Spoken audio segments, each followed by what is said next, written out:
बिहार चुनाव में करारी हार के बाद प्रशांत किशोर ने प्रियंका गांधी से सीक्रेट मुलाकात की। सूत्रों के मुताबिक ये बैठक करीब 2 घंटे तक चली और दोनों के बीच में 2 घंटे की मीटिंग में क्या क्या बात हुई, इसे लेकर अटकलों का पासार कर रहे। ये मुलाकात ऐसे समय पर हुई है जब बिहार चुनाव में जन स्वराज पार्टी का प्रदर्शन बहुत निराशाजनक रहा। पार्टी 238 सीटों पर लड़ी थी, लेकिन एक भी सीट नहीं जीत पाई और 236 उम्मीदवारों की जमानत जब्त हो गई। कांग्रेस का प्रदर्शन भी कमजोर रहा। पार्टी 61 सीटों में से केवल 6 पर ही सिमट गई। प्रशांत किशोर की यह मुलाकात राजनीतिक तौर पर कई सवाल खड़े कर रही है। क्या मंत्रणा हुई, क्या चर्चा हुई, इस सीक्रेट मुलाकात के पीछे कारण क्या था? ये कोई ऐसी कैजुअल मीटिंग तो अवधेश नहीं हो सकती। असल में ये मीटिंग अभी उधेर बुन चल रहा है और कुछ नहीं, क्योंकि प्रशांत किशोर को लग रहा था कि बिहार की राजनीति में इस बार हम कुछ कर पाएंगे, वो नहीं कर पाए। यहाँ तक कि जो उन्होंने मुद्दे उठाए थे उप मुख्यमंत्री सम्राट चौधरी के विरुद्ध, बाद में उन्होंने एक प्रकार से उस पर बोलना बंद कर दिया। उनकी अपनी पार्टी में प्रश्न उभर रहे हैं।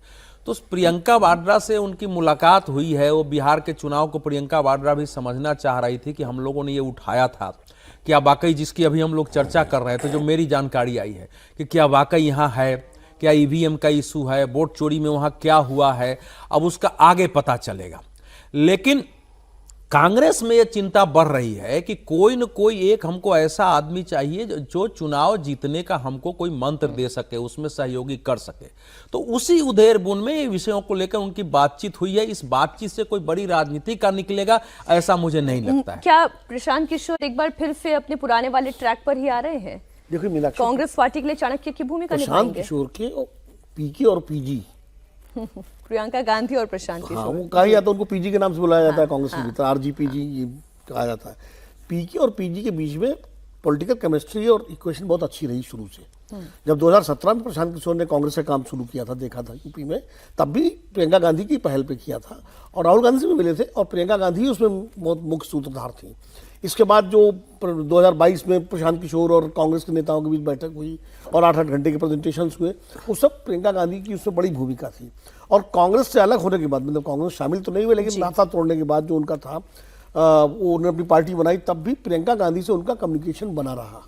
और इसीलिए प्रियंका गांधी को लेकर उन्होंने जो प्लान बनाया था 2017 का, अगर वो कांग्रेस एग्जीक्यूट करती तो काफ़ी कुछ अलग नतीजे होते। कांग्रेस ने नहीं किया।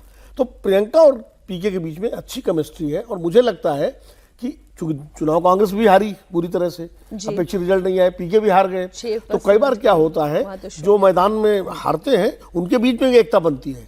जीतने वालों के बीच में तो प्रतिस्पर्धा होती है और हारने वालों के बीच में एक एकता बनती है। कुछ उसी तरह की स्थिति। और बिहार में कांग्रेस अब एक नई संभावना तलाश रही है। मैं बता दूं आपको कि कांग्रेस को जो फीडबैक मिला है वो ये है कि आरजेडी के साथ जब तक आप रहेंगे तब तक आप बिहार में अपनी जड़ें नहीं वापस पा पाएंगे।